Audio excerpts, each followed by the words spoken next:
کتونکو علب خان شرپوی ما خبره ترې به کوو په جیل برو تحریک یا ډرامه. نن چې مې کوم حالات وکتل نو هسې بس مجبورم شوم او حالات هم خاندولم او خفه هم کړم. نو ما چې څو خبرې در سره وکړم. کتونکو چونکې د 400 نه پاکستان تحریک انصاف ته 2 MP او څلور 2 MNA او څلور MP دا ورکړي شو، بلکې په ټول ضلع کې چې کوم دی دا 13 کال حکومت دا PTI وکړو. سهار وختي چې راپاڅېدم نو پولیس والا ورته وین را لېږلو د 400 په چوک کې، او دې ټایم کې ماښام ته لږ شیبه پاتې ده. صرف د دې 4 MP 2 MNA یو کس اخترعي نامه ده چې هغه ګرفتاري ورکړې ده، هغه هم د نسد و. نو چې کله نسد یې تاړې ته هغه لاړ او حالات کې واچو نو سړی یکدم وي په ژړا شو. پولیس والا وایي او دونه ویره شروع کړه چې زه پېښې وی نه یم. بیا یې دلته لیکل اخیستي دي او هغه یې پرېښوده. نه په تنګي کې، نه په شب قدر کې او نه په 400 کې. ګینې پولیس والا یې دومره مېلمستیا کوله چې کور په کور یې ورپسې ګاډې ګرځو چې تکلیف به نه کي. د هر MP کور مخې ته نن موبایل یې ولاړې وي، صدران چې کوم دي د هغوی کور مخې ته موبایل یې ولاړې وي چې لې کړو چې ډایرکټ یې جیل ته دغه کو. بیا د دې نه چې دا کومه الیکشن یې کړی نو الیکشن به بیا کوي. نو هغوی یو دا خبره وکړه چې یاره موږ به پېښور ته ځو، په پېښور کې به ګرفتاری ورکوو. دا سابقه مشرانو خبرې مې اورېدې.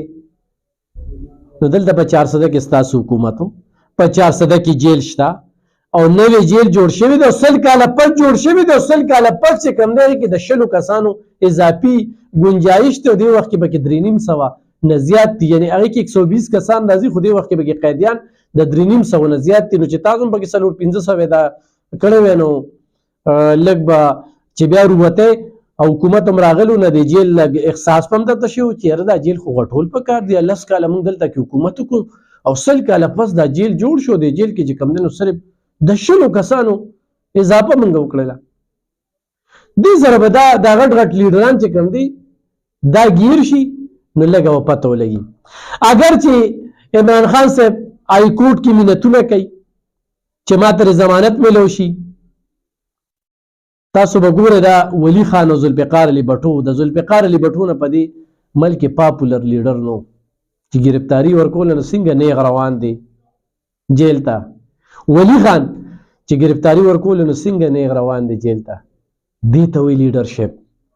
ښه بیا بله ورځ یې ګوتې نیغې کړي دي هغه شاه محمود قریشي او اسدالله او هغه زمسواتی. نن ځین د شاه محمود زوی دی عدالت ته تللی دی چې زمونږ دا کسان زما پلار یې اغوا کړی دی. دا کومه ډرامه ده یار. هلته کې په پېښور کې خلک ګرځي، پرویز خټک صاحب ګوري چې هغه چېرته کې دی، په نظر نه راځي. په درنه کې هغه کوم ځای کې چې ناسته ده د سنټرل جیل مخې ته اوس را دغه شوي دی، لکه خپلو تاڼو ته لاړ شي که نه نو به دوه ګوتې نیغې او کلچ تصویر او کلچ تصویره. دا صرف دا قوم دوکه کې ساتي. خو په دې خوشحاله یم چې پښتون قام پیش هو. پښتون قام سره چې 10 کاله کومې ډرامې وشولې نو په هغې باندې پیش و. او بیا 400 دا د پښتنو ګډ دی، ولې چې دلته قام پرستې ډلې یې دوه. نو دې ځای نه به خلکو ډېرې لوی ګیلې کولې. نو 400 پښتانه هغه نن دغه شو، خو هغه یو په غلطۍ کې تللی و. د هغه جړا چې کومه ده هغه پولیس والا ووي داسې چغې وهلې چې زه پېښې وی نه یم. نو په ټوله 400 کې د PTI کارکردګي درته ښیم چې صرف یو کس هغه ګرفتاري و دي چې کوم منتخب MP MNA چې وو نو هغوی 400 پرېښې ده او پولیس یې د کورونو مخې ته ولاړ دي. هغوی سهار کې وتلي پېښور ته مې موږ تللي وو چې رابطه ورسره وکړي موږ به په پېښور کې ګرفتاري ورکړو. دې وخته پورې ګرفتاري نه شوې ده. ماښام ټایم دی صرف یو کس ګرفتاري ورکړې ده. نو ګرانو کتونکو په دې مې در سره دغه کو چې د عوامي نیشنل پارټۍ کارکونان هر چوک کې ولاړ دي او خو یې لکه تاسو یریږئ نو موږ در سره یو اسې ځو، په ګیټ کې در سره ځو، نو هغوی سره هم ملګرتیا نه کوي. هغوی ورسره سمه ټوکه وکړله. نو دا ټوکې ډرامې مسخرې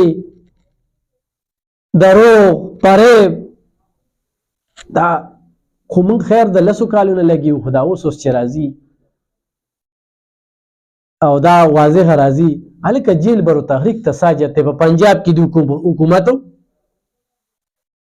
خدای پاک ذلیله کولی هغه حکومت ته پرېښود په دې صوبه کې د حکومت کارکردګي زیرو وه وتښتېدې تې قرضدار دې پرېښودله ساجد چې تا پرېږدي او بیا الیکشن نو چې الیکشنو کې پارلمنټ ته ځې نه ما لږ سوچ وکړې ګرانو کتونکو لکه دا ډرامې چې کوم دي دا خو په دې باندې خو ډېر ساده خلک پیږي نو تاسو په ولې نه پیږي نو ګرانو کتونکو دغه نننۍ جیل برو تحقیق باندې مې ستاسو خبرې شریکولې چې نن مې دا کوم حالات ولیدل د 400 نه چې 4 امپیګانو 2 مینګانې ورکړو خو 2018 وه سلیکټډ وو اوس د خدای لیکي چې زر انتخابات وشي نو نور کلیر کټ هر څه واضحه شو چې څه کېږي او څه روان دي خو دا د دوی هغه بل تصویر چې کوم دی ستاسو د وړاندې راځي صرف د کرسۍ ته اوږې ناستې کرسۍ ته د قام فکر نشته چې دا کومه ګراني ده د دې د بنیاد ما یې ښودلی دی په دې صوبه کې زموږ خپل وسایل وو په هغې موږ کنټرول نه ساته کرپشن یو انتقال شوې ده او د دغه کرپشن په وجه باندې نن دغه امپیګان مینګان جیل ته نه ځي ځکه چې دوی پسې به ریکارډ وباسي د هغه ریکارډ نه دوی یریږي نن د خپل لیډره خبره د خپل لاندې کړله او جیلونو ته نن لا نړل دې نه پس ځي نو چې دې نه پس هم نه ځي نو بیا د سیاست نه کوي ځکه چې دا خو ورته اوس موږ وایو یو هم لیډر ناره والې ده او یو چې کوم دی نو یو واده هم کړی ده نو لاړ شي کرپشن کیسونه دي پاکستان دی د جولاګي جال دی وړوکې پکې ګیرېږي غټ تیوزي تاسو هم تیوزئ مننه